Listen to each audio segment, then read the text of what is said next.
welcome this evening to our free webinar on exam access arrangements. Just before we begin, if you wouldn't mind just responding to a very short, quick poll, I promise, about your main reason for being here this evening. So it's on the screen now, hopefully, if you could just share why you are here this evening, what your role is. Main role. Lovely. Okay, I think that's finished. Fantastic. Okay, so that's really good because that gives me a good idea of who's here this evening and the sorts of information that may be particularly useful for them. I hope now I've shared my welcome screen, and I'm sure one of my colleagues will pop up and let me know if it's not on there or if it's not the correct screen. It's all good. All good. It's all good. Wonderful. Always good to have a confirmation. Thank you very much. So my name is Lynn Lovell. I am Head of Professional Standards at the British Dyslexic Association, as Nikki said. I was previously a special needs coordinator in a secondary school. So I was responsible for exam access arrangements, putting those in place and making sure that young people got the support they needed in exams as well as in the school that I was working in. So that's my perspective on discussing things this evening. So our aims this evening, our outcomes and what we want you to take away are to understand what exam arrangements are and the key principles around them. So there are certain things that are important to know about them. The types of support that those with dyslexia might need and might be able to access in exams. Who might be eligible for EAAs, that's exam access arrangements, and how they may be applied for, who applies for them and when, and any exceptions to exam access arrangements that we need to consider. Now, I will say this evening, I'm largely going to talk about access arrangements with regard to GCSE and A-level, okay? And GCSE and A-level exams are, and the support is applied for via the Joint Council for Qualifications, JCQ. However, if you are here because you want to find out about a young person in a primary setting, or you are someone who wants to find out about what happens at university or vocational qualifications in a workplace setting, the underlying principles that we will talk about remain the same. So if I'm talking about the reasoning behind access arrangements, that remains the same across primary school, secondary school, A-levels, college, further education, higher education and workplace. And the sorts of support that is available is the same or similar, okay?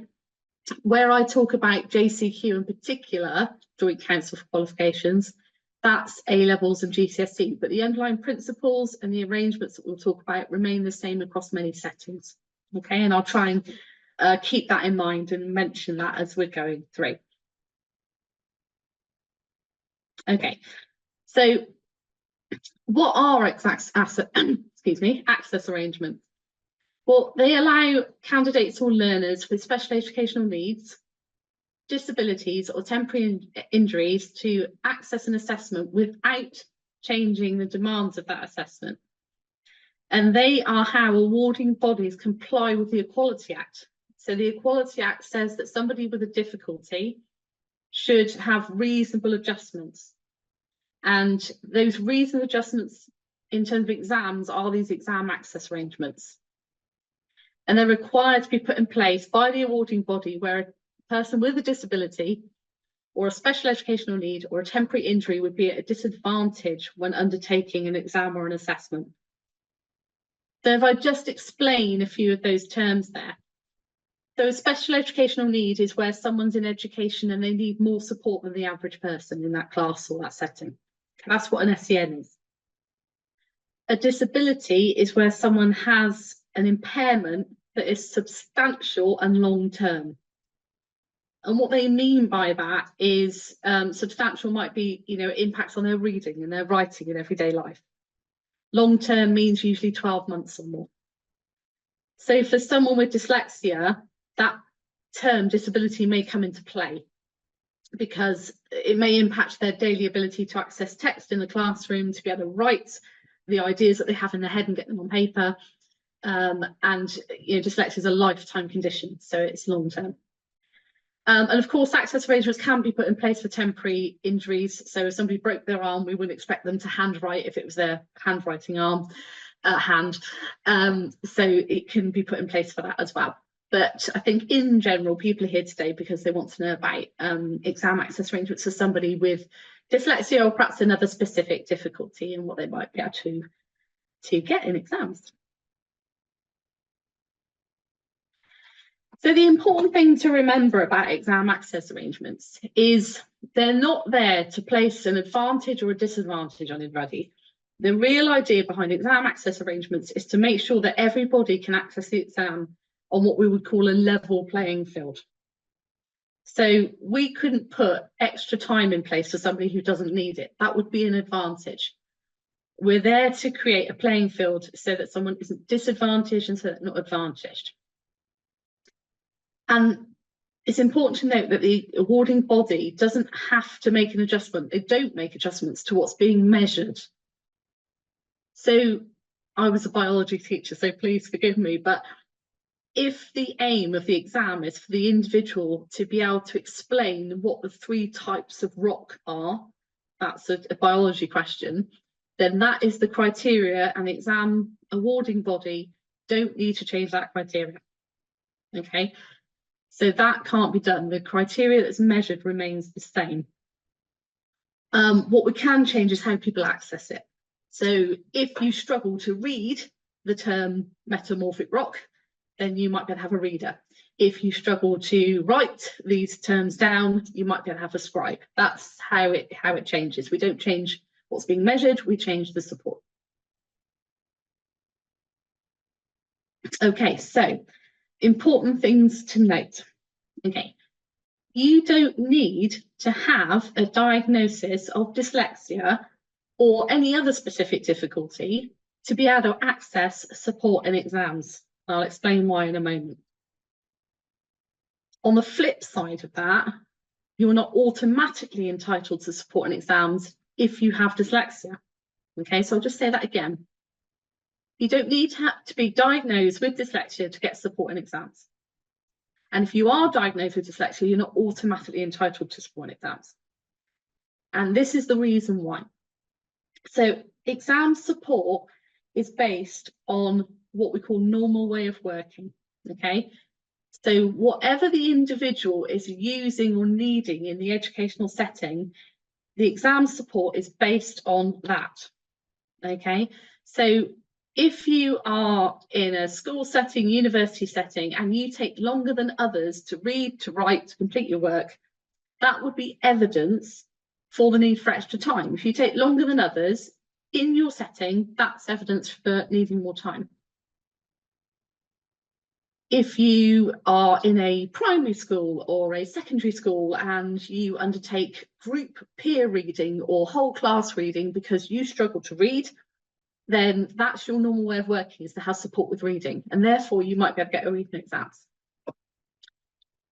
Some arrangements also need test scores. So as an example, for extra time, the school or the educational setting does need to provide test scores to show that you are working more slowly than other people. So they have to provide 2 types of evidence. They have to provide evidence that in the classroom, you are taking longer than others, or your young person at home is taking longer than others to complete work, or they need extra time to do things.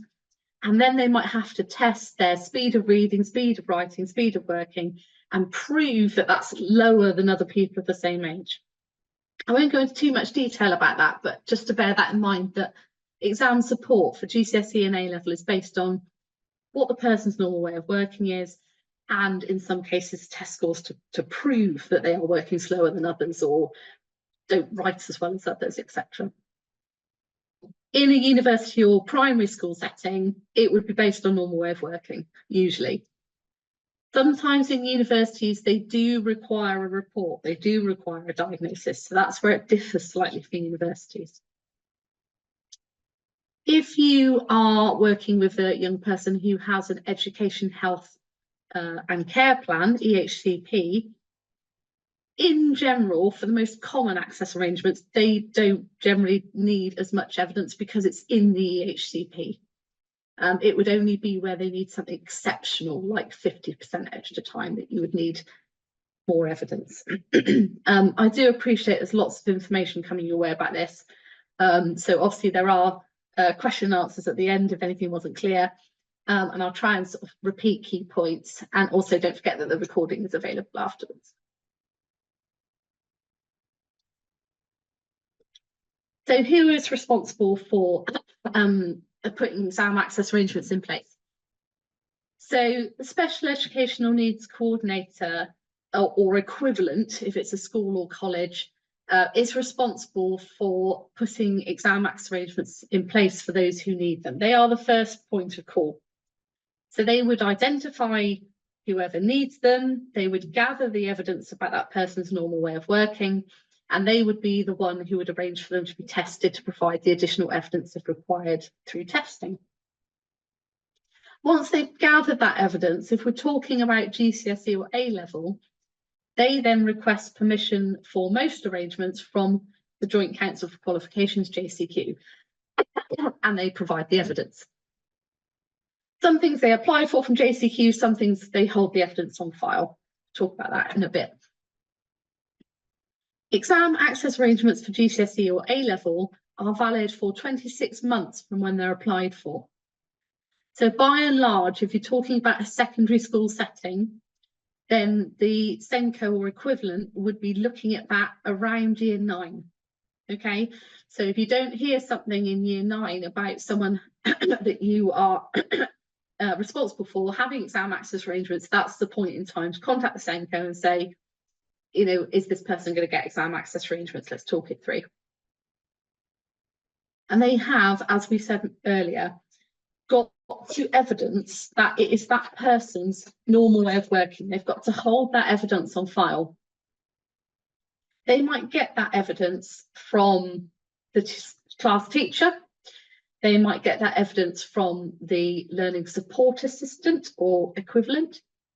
They may get that evidence from somebody that the young person has a one-to-one with, like a speech and language therapist. But they do need to gather evidence that any arrangement they put in place for an exam is needed, that is used in the everyday setting, that's used in the classroom or one-to-one, etc.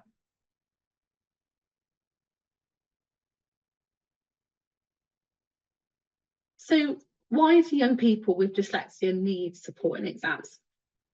Well, people with dyslexia can struggle in exams for many reasons.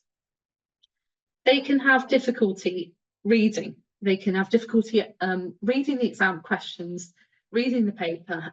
And if you can't read the exam question, how on earth can you answer it? They've got to be able to understand it. So if they struggle to read, you know, that's where you might think about a reader. They might find it difficult to get their ideas on paper. We quite often hear young people with dyslexia and adults saying, it's in my head, but I just can't get it down. And that is one thing that people with dyslexia might struggle with, and that is a thing that, you know, is going to really impact them in exams. If they know the information, it's in their head, but they can't get it on paper, they can't get the marks because the examiner can't see that they know it.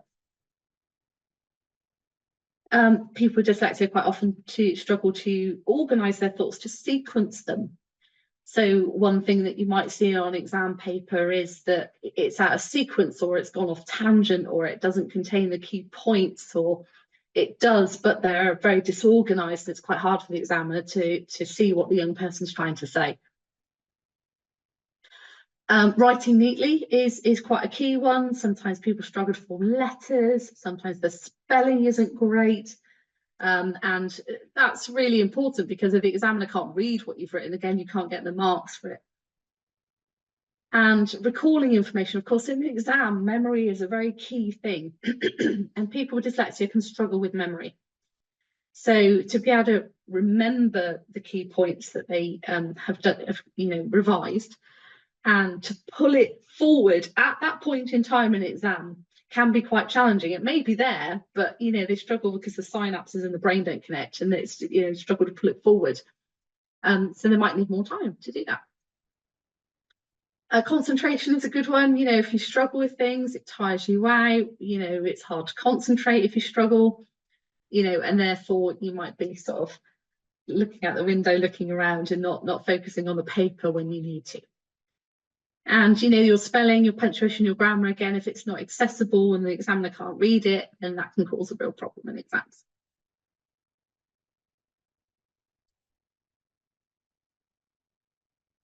So as I said before, we are focusing on JCQ here, and we're talking about GCSE and A level. However, this list and the list on the next page are examples of support that people in primary school and people in other settings, such as universities, colleges, and workplaces, could get in exams.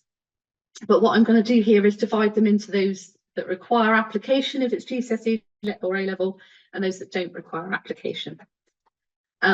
These lists aren't exhaustive. There is an exam access arrangement for almost every eventuality, and they add new ones each year. So these are just some key examples. So, as we mentioned before, individuals with dyslexia might struggle with reading. What options do they have? Well, they can have a human reader, so a person that sits next to them and reads to them. Or they could have a computer reader if they are used to doing that, if they are au fait, if that's the right term, with doing that. They can have a computer reader, a computer that reads the text to them. Another alternative for those who find it beneficial is for them to be able to read aloud. So some young people benefit from reading out loud. It helps them to understand, and it's more accessible for them. And they would then take that exam in a separate room so that they could do that. Or if it's just sort of single words or short phrases that they can't read and just want to check, a reading pen is another option. Okay. Now, although the SENCO doesn't have to apply to JCQ for these, they do have to hold evidence on file. So don't forget that all of these arrangements are based on evidence that it is that young person's normal way of working. If they have a word processor with the spell check off, so it's not helping them in that way, that doesn't have to be applied for. That's something you could have, in secondary school or university, etc. Rest breaks is a good one. We talked about concentration earlier, and all the demands on people with dyslexia when they're taking the exam. It tires them out. It can tire them out. So rest breaks is one support that they could have. Now, rest breaks, how it works is if they need a brain break, if they need some rest, they can step away from the exam room, they can step away from the exam paper. They can't take the paper with them, they have to step away from it.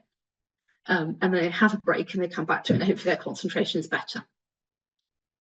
A prompter is another thing that can help with concentration. So, if your young person has dyslexia and tires and struggles with concentration, or even for particularly people with ADHD and things like that, it's just somebody who might put their hand on the desk if they see the young person struggling, or they may have a pre-arranged sort of sign that they would carry out if the young person looked like they were struggling with their concentration.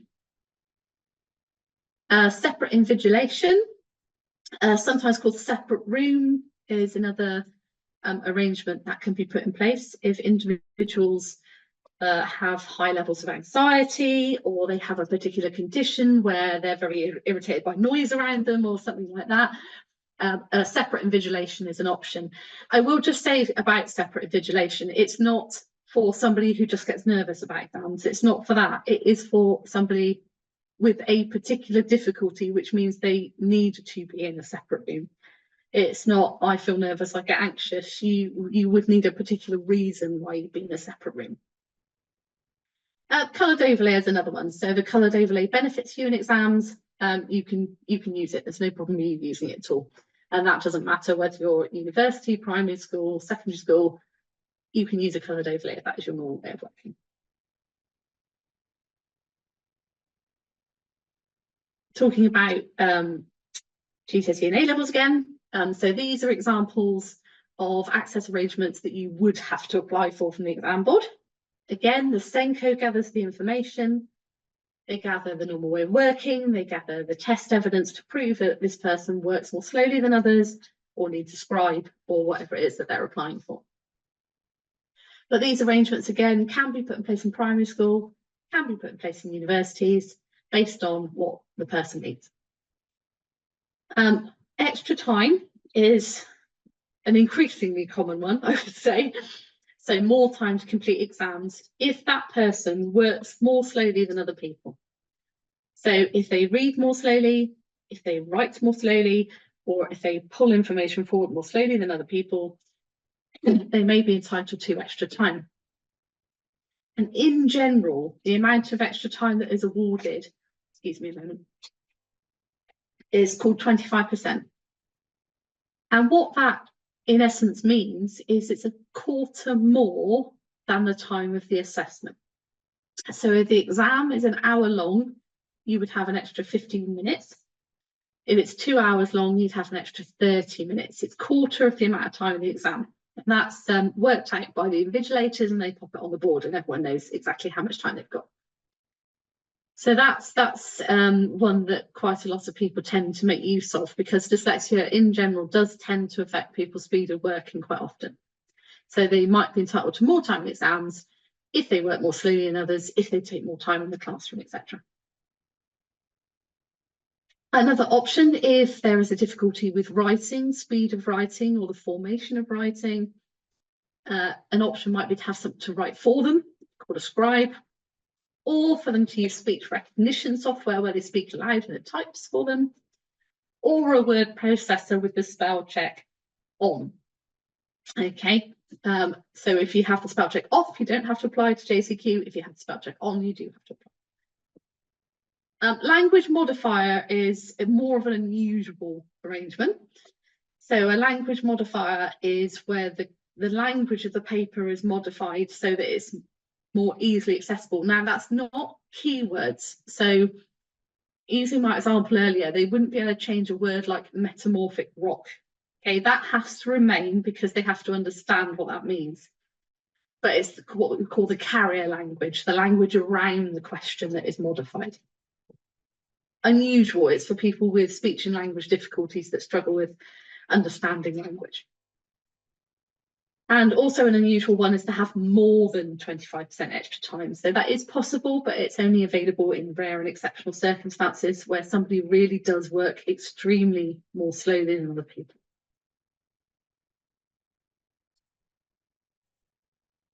So just to talk about what those readers and scribes can do. So if we're talking about a reader can only read what the student requests. So they don't ask them to read anything. They won't read anything because they can only read what's requested. They can read instructions and questions. They can read back what the student's written. So it doesn't have to be what's on the exam paper necessarily. It can be what the student's written, but again, it has to be if the student asks them to. And they can spell words that are on the test paper. So if you struggle with reading and you can't read the word on the paper, the reader can read that spelling for you so that you can carry it across to your work. Then we've got a scribe. So a scribe can write or type the responses that the individual gives. They must do so what we call verbatim, so exactly as it's been said. And they can draw things like graphs, but only as the individual describes it. And they can adjust the text when requested and read back the text. So in some ways, they can be a bit of a reader as well. What readers and scribes can't do is anything that is part of what is being measured in that exam. Okay, so we say that a scribe can draw things. They can draw things as long as that's not what's being tested. If you're being tested on your ability to draw something, like you might do in a design exam, or if you were asked to draw a parallel line on something, they couldn't draw that parallel line, but you'd have to do it. That's what's being measured. And they also can't guide anybody on the sorts of questions to tackle in the exam. So the person has to work through the exam independently. Okay. So here's a few important points to note that apply to JCQ, which, as we mentioned, is GCSE and A-level. So a human reader is not allowed an exam that is measuring reading. We've alluded to it before. Anything that's being measured can't be done by somebody else. It has to be done by the individual. So a human reader isn't allowed an exam measuring reading. Interestingly, a computer reader is allowed. So a computer reader is allowed an exam measuring reading. And the reason for that is because they are felt to be an independent arrangement. It's felt to be something that the individual does on their own independently, and a computer reader doesn't add any nuance to what is being said. So that's the reason behind that. So if your young person is somebody who struggles to read, it's worth them getting used to using a computer reader because they can use that across all exams. We touched on it on the previous slide that a practical assistant can't be used to carry out any practical activities that are part of the assessment criteria. So if it's a food tech exam or an art exam or anything like that, you couldn't have a practical assistant. A practical assistant is somebody who might hold a page steady or a ruler steady if somebody has tremors or something like that, but they can't carry out any activities that are part of the assessment criteria. If you are using a scribe, you can use a scribe in exams, but if there are points for spelling, punctuation and grammar, so SPAG, that's what the SPAG stands for, if there are points for spelling, punctuation and grammar, they would lose those points if someone else was writing for them, or if they had a word processor with a spell and grammar check on, because they are not independently showing that skill. That's quite an issue in some exams where there might be a lot of marks awarded to that. There is an option for them to dictate it, but in my experience, it's very hard for anybody to dictate all keyword spellings, all full stops, capital letters, commas. It really is just very, very hard to do, but it is a possibility. It is a possibility, and to be able to do that, people would have 50% extra time to be able to do that. But really, you know, it might be worth having a word processor with spell check off or something in exams where there are points for SPAG, so that you can at least get those marks, you know, some of them. And if anybody needs a modified paper, those have to be ordered in advance of exams, so that is to be thought about quite early. Modified papers might be papers that have enlarged text. So if you struggle to read 0.12 font and need 0.18, excuse me, that might have to be ordered in advance. Coloured paper, things like that need to be ordered in advance.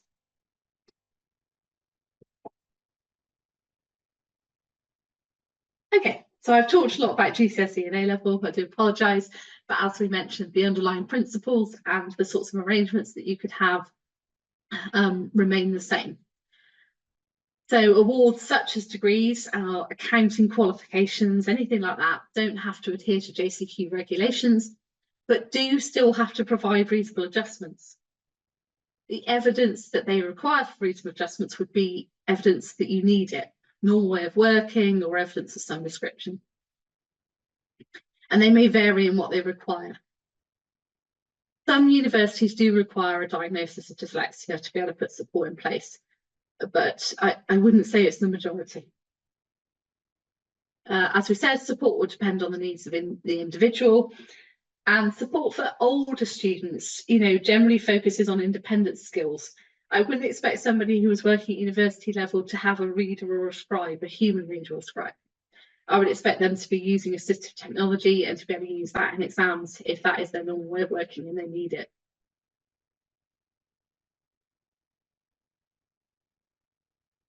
So just a final point to note really is that if you are thinking about GCSE and A-level, the regulations do change slightly every year, and it's in response to what people need.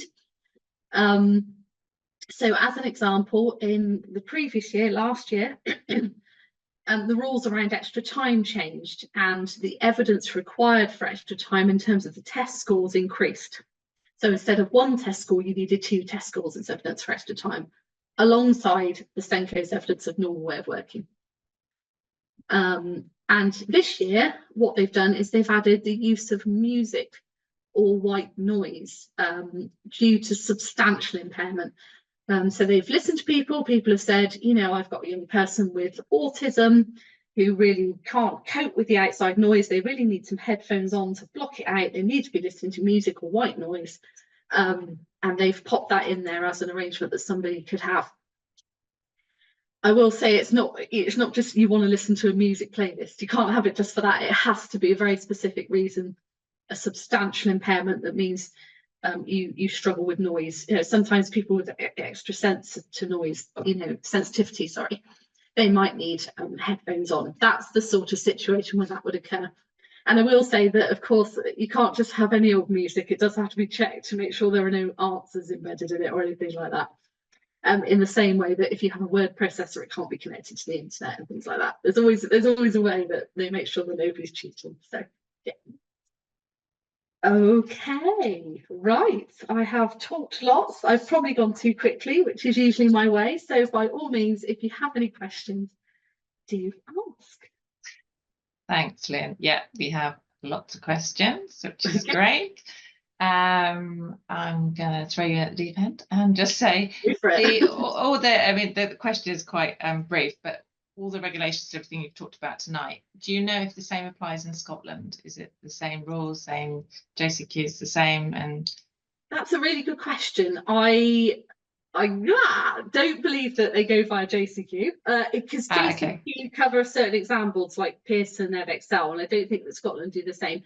However, those principles will remain the same. Okay, so it will have to be based on the individual's need, what they need in that exam. If they are using it in a setting, what they need in the exam. In terms of test evidence, I wouldn't be able to comment. I'm really sorry.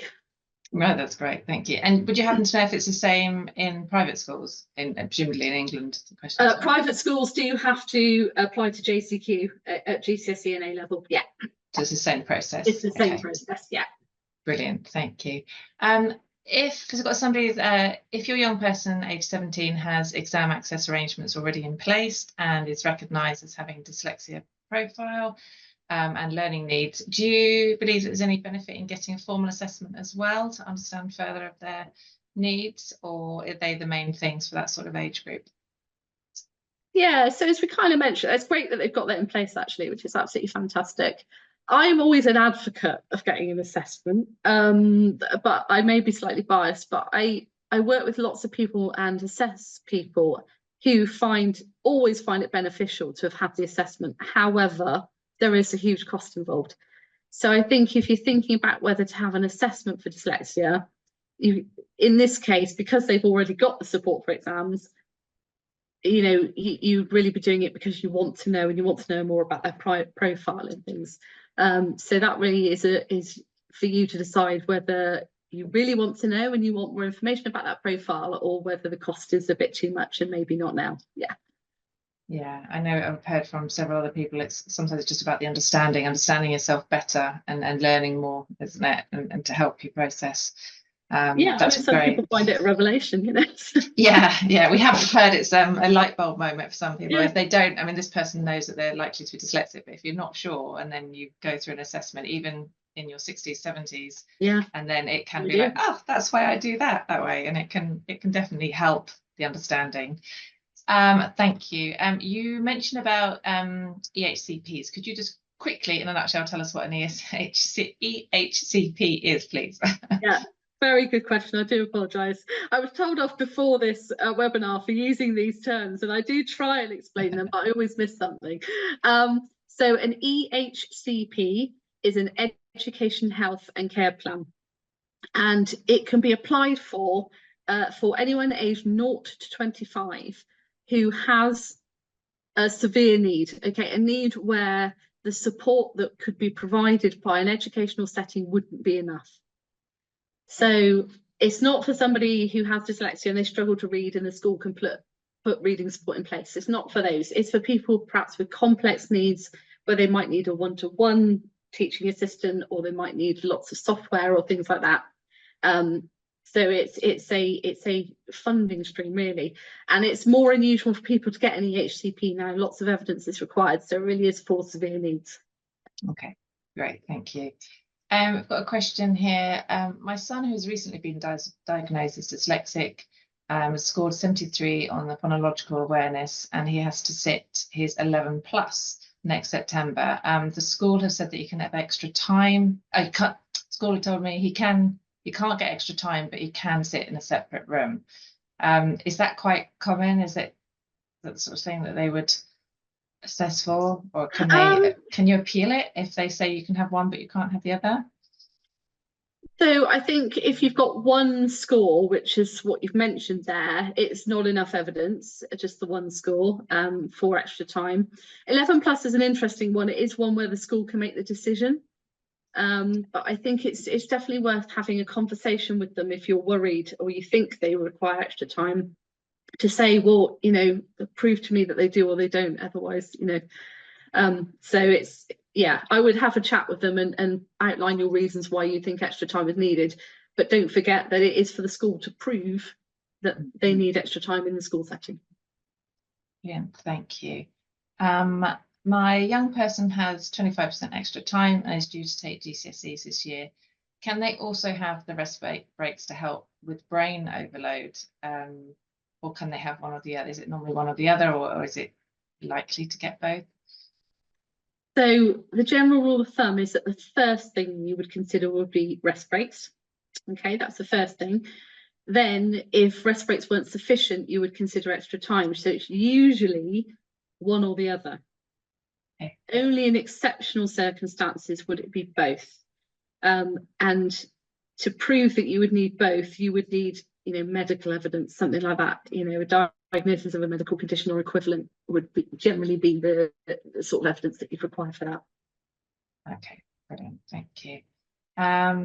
Is it reasonable to expect a secondary school to employ a level of access arrangements, albeit informal, for end of year tests, for example, prior to year 9? Yes, yes, actually, let's go out on a limb there. Yeah. Schools do their best in everything, and it's very hard to put resources into every assessment that they do. However, if we're talking about major end of year tests, you know, this is a way of proving that in the real thing somebody might need more time. If they put it in place in the practice, as it were, then it's better evidence for the real exam, if that makes sense. So they should really, is for major exams, for main exams, I would say yes. Brilliant, thank you. This is a good question. Is there a limit on how many arrangements that can be allowed? If there's the evidence there. Okay. Yeah, it is. If the evidence question. is there, they can have. That's a really good question. I like that one. Yeah, you could have lots of different things. If you have, you know, severe impairment that requires lots of support, by all means you can. Depends on your need. Good to know. Oh, I'm not sure if you know the answer to this, but you might do. What's the latest that schools can apply for an EAA before the exams? Yeah, so in general, the cut-off to apply is around, well, I'm talking about summer exams here. So in general, the cut-off time is the middle of February. Okay. They have to then. So generally, schools tend to test students in year 9 between September and January, so they can get it in for that February deadline before the exam, if that makes sense. Thank you. So hopefully not too late for some of the ones that are. Oh, plenty of time now. That's why we do this webinar now. Yeah, no, true, it is. I've got a question about, is coloured paper a modification as the son can't get on with overlays? I know you talked about font and stuff, but is coloured paper okay as well? Yeah, coloured paper is quite similar to modified. So what the school have to do is apply to have a PDF version of the paper, and the PDF version is sent to them an hour before the exam, and they copy it onto coloured paper, and that young person can have it if it's their normal way of working. They don't have to ask JCQ's permission. It's one of those, if there's evidence, they hold it on file. Okay. Yeah. This question isn't actually about dyslexia, but I'm finding it quite interesting, and you might know the answer, so I'm going to ask it anyway. Would a young person who has tinnitus be classed as having substantial impairment to use the noise, using white noise during GCSE exams, currently listening to white noise to complete homework and revision throughout the night? So is that something that's part of it? Yeah, tinnitus as medical condition could be used as evidence for white noise, headphones, etc. if the medical evidence supports that. Yeah. Brilliant. I'm impressed that you know the answer to that one. I've never heard that one come up before. I'm just trying to find some slightly different questions. Do primary schools need to write to request EEA for 11 plus and private school exams in year 5 and 6? No, they've got told evidence on file, and There is the testing agency for schools that they have to inform, but it is largely based within the school, within what they deem is the person's need. Okay, thank you. I think I know the answer to this one. Would a dyslexia screener count as evidence, or would it need to be official diagnosis? You're saying that don't need an official diagnosis, They aren't don't need you? an official diagnosis. A screener can be used as supporting evidence, but the screener, you know, it's up to the school whether they accept an external one. It's probably got to be one carried out within the school, I would say. Yeah, great. Let's see if I can find something different. Are there practice materials available using electronic devices such as word dictation, spell checkers, etc.? Sorry, can you read the first part of the question again? Are there practice materials available using electronic devices such as word dictation, spell checkers? So word dictation is like speech to text. I'm assuming it's where it can be spoken aloud. That's fine. Spell checkers wouldn't be used. It's not a common arrangement, because generally for spelling you'd have something like a word processor or spell checker or scribe. It's not many people using spell checkers in a classroom, I'd say. No, okay.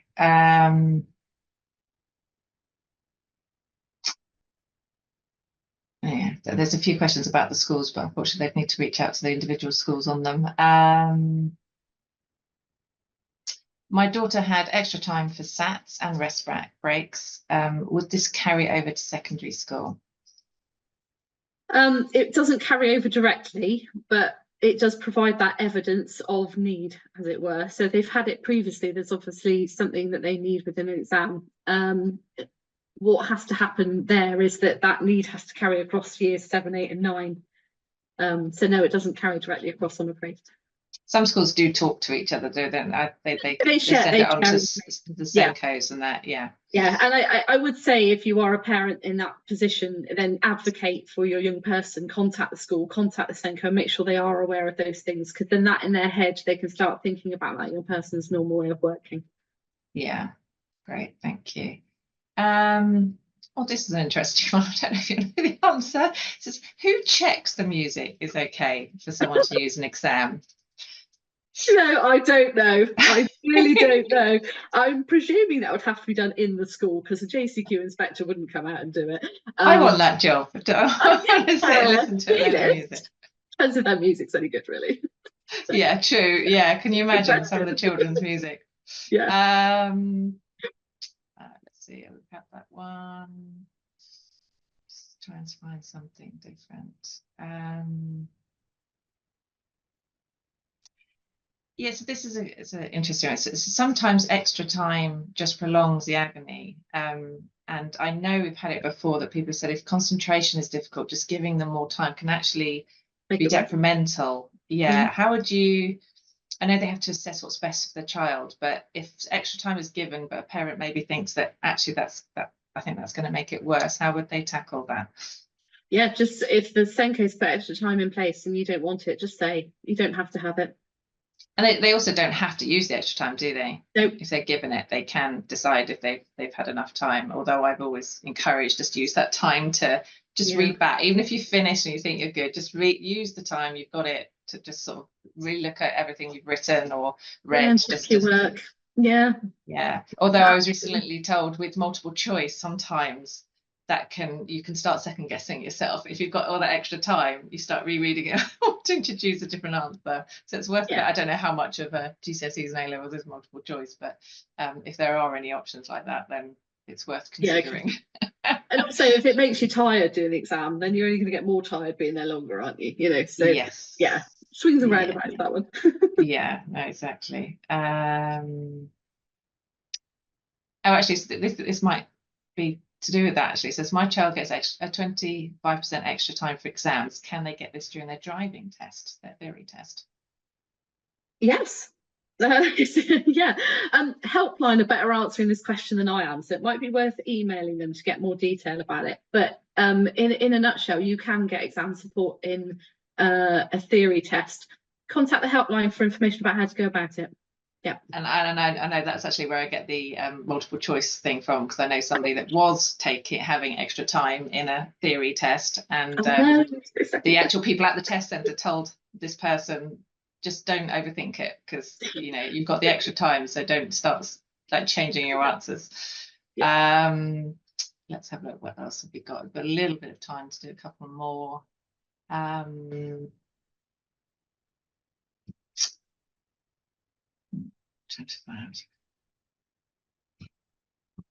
So this isn't about access arrangements, but would you recommend particular speech-to-text software? Ooh, that's a good question. There are lots out there, and there will only be certain ones that JCQ allow, and I don't know what they are, I'm afraid. But I will say, if you're talking about everyday life, there are so many free, Google is much more adept at recognizing voices than anything else, and they have text-to-speech, speech-to-text software which is free and really very good. So I think you can use anything that's available on Apple or Word technology, really. I think we've got quite a bit on our website as well, haven't we, about assistive technologies that you can use. So we've had a question about whether schools carry over the information. There's a question here about if you had extra time in GCSEs, does it carry over to A levels? If it's presumably within the same school, would it carry over? Yeah, yeah, sorry. Sorry, they don't have to reapply, is all I was going to say. There's something called roll forward. So if the criteria for that support remain the same and the individual needs that support and that need remains the same, then yes, they can roll it forward without retesting. This became a problem actually when the rules around extra time changed, because originally you needed 1 score as evidence for extra time, and then it went to 2. So people at that stage who'd had extra time then had to be retested because they needed 2 scores. But by and large, yes, it does roll forward. Brilliant, thank you. This is a good question. My child has a diagnosis of dyslexia, but is actually doing really well in exams at school. Can they still get extra time? Which, based on what you were saying earlier about if there's the evidence, not if they don't need it. Yeah. Some people with dyslexia don't work slowly, and that might be the case. And it's great that they're managing really well, but if they don't need the extra time, then they wouldn't be entitled to it. It's an advantage if they don't need it, unfortunately. Yeah. Unfortunately. Yeah. and if perhaps it was more the processing speed, is there ways they can measure that? If it's not just can they read or not, it's just how they absorb the information. There are tests out there that can measure processing speed. They're quite clever, really, but they basically get them to do an activity quickly. That might be naming letters quickly, numbers quickly, items quickly. It may be responding to codes quickly or something to that effect. There's various ways of measuring the ability to process information at speed. Okay, thank you. And I'm presuming once the child's been assessed and that they get the extra time or whatever it is, that continues even if they don't use it during their mocks, they still get allocated it? Or would it be seen as you've shown now that you don't need it, and can they take it away if it's not needed in the mocks? They can take it away, but a school wouldn't take it away without having a conversation with that young person and or their parent and carer about whether they need it still or not. Yeah, okay, that's good to know. And let's just see if we can do a couple of others. Somebody's asking, are scribes and readers independent? They could be one or the other, actually. So schools can have scribes and readers who are teaching assistants, learning support assistants that work within the school. Can't be a teacher of that subject, I will say that. So if, like myself as a science teacher, I couldn't go in and scribe in a science exam, that would be inappropriate. Interesting. I might know the answers, hopefully.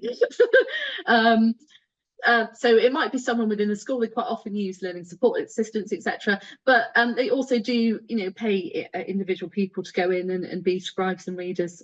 It's more beneficial for the young person if it's someone they know. So they do try and make it someone familiar, I think. Yeah, and I think it's good if they can practice with somebody, because just in case they can't quite understand them or they speak too fast or whatever. I think it is good if they do know them. Okay, I think I've covered most of the question. There are a few questions on here that are specific to individual schools or children needing certain things. I would just reiterate that we do have our helpline, as Lynn said, and you can email in or you can phone, and they have a wealth of knowledge, and they'll actually be able to talk, especially if you're having an issue with your school, or if you're a school having an issue with a particular child or anything, you know, do reach out to the helpline. They're there to support everybody, and they have some great information, and they can talk you through the process as well. So if you're going through access arrangements and it's not quite what you thought it would be, or your child isn't getting on with what's been agreed or whatever, then do use our helpline, because that's exactly what they're there for.